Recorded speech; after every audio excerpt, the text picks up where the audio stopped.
Et voilà. Une petite démonstration sur le travail à la motte.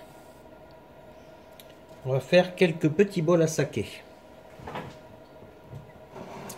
Travail à la motte, qu'est-ce que c'est? C'est juste une grosse motte de terre que l'on pose sur la girelle. Alors ça c'est facile, hein. On centre pas. C'est pas la peine d'aller centrer le bas, là. Ça sert absolument à rien puisqu'on travaille là-haut. On va quand même faire des petites quilles pour affiner notre terre, bien l'homogénéiser, mais que sur la partie haute. Et puis comme c'est des petits bols à saké, on va prendre peu de terre à chaque fois. Donc c'est pas la peine d'aller brasser l'ensemble. Quand on aura épuisé la terre brassée, on va le sentir, et ben on va en reprendre et on rebrassera une autre partie. Il faut savoir être feignant, hein, surtout dans la poterie. Autrement on s'épuise rapidement. Alors, quand on fait du travail répétitif, c'est vrai qu'il faut s'installer dans ce travail répétitif. Il faut en faire plusieurs et on ne réussit pas forcément les premières, mais après il y a un rythme qui va s'installer. Et les gestes aussi, parce que les gestes sont très différents, surtout pour des toutes petites pièces. Donc il ne faut pas avoir peur de louper quelques pièces au début, hein, c'est pas bien grave. Donc le principe du petit bol à saké, c'est simple.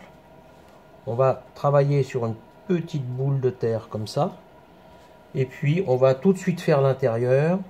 Bah, ça tombe bien, hein, notre pouce il fait à peu près ce qu'il faut faire. En quantité je dirais, c'est une petite pièce. Donc moi je creuse. J'affine le bord. Je remonte un peu de terre si besoin. Et puis, je vais essayer de faire à peu près pareil.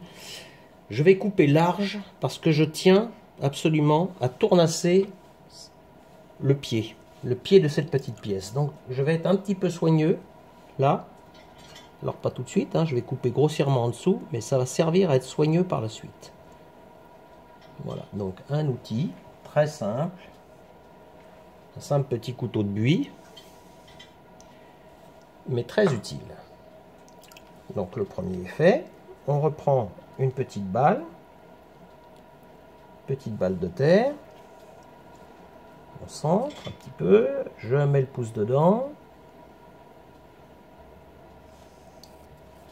Je redescends les côtés. Je donne un petit peu de galbe.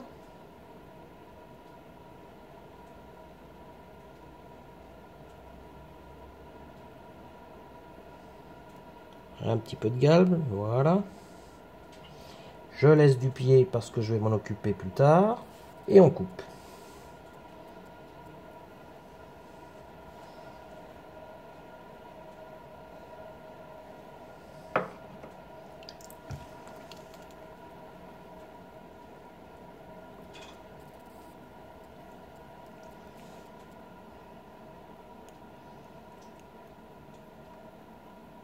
Hop, un petit peu grand. Mince, la dose va être trop importante, on va saouler la personne.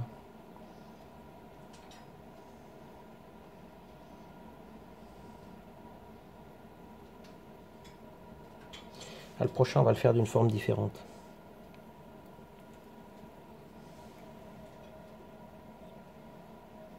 Un peu gros, c'est vrai. Donc attention. Si c'était une série, on pourrait prendre des mesures, hein.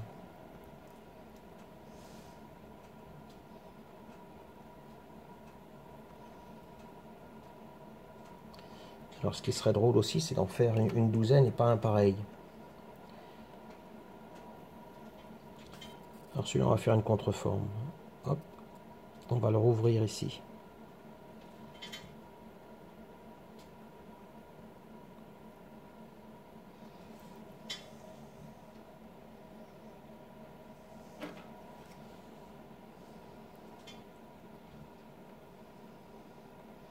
On fera des jolis petits pieds là-dedans.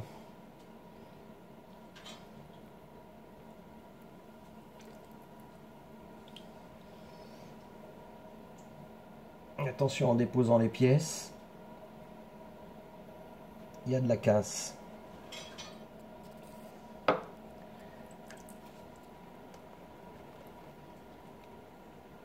Toujours le même geste.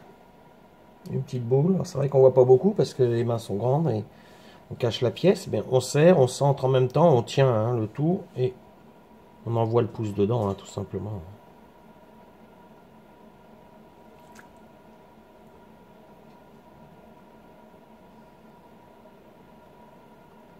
Et tout ça sera fait au tournassage.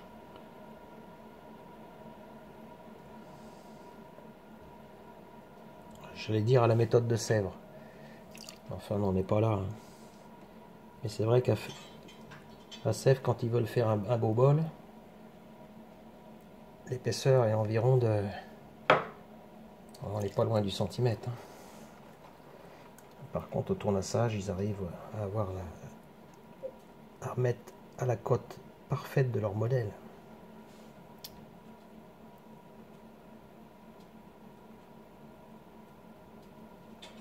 Alors on pourrait faire des formes refermées, hein, comme ça. Là, libre à l'imagination. Hein. Libre à l'imagination. On n'est pas loin du coquetier non plus. Hein.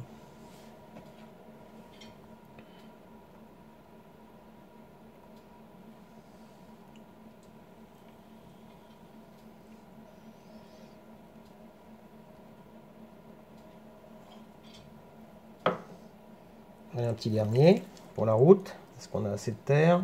Ouais. Bon allez, je vous montre comment on perce d'une autre façon avec le doigt.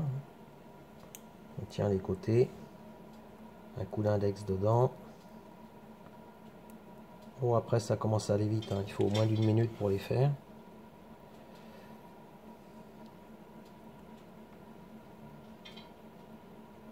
Ça sera amusant de regarder le tournassage de tout ça. Donc celui-là, voilà, il est un petit peu plus haut. Sympa. Et je coupe. Je charge sur mon couteau et je le pose. Et puis on va dire que celui-là il est hors sujet parce qu'il est un peu plus petit, c'était le premier. Hein. Donc on va pas le garder. Voilà, on va s'arrêter là pour le travail à la motte. Et la prochaine vidéo montrera comment traiter la finition de la forme et surtout le pied. Et on peut faire avec des petits outils de tournassage des très beaux pieds avec la partie inférieure évidée. À bientôt pour de nouvelles aventures.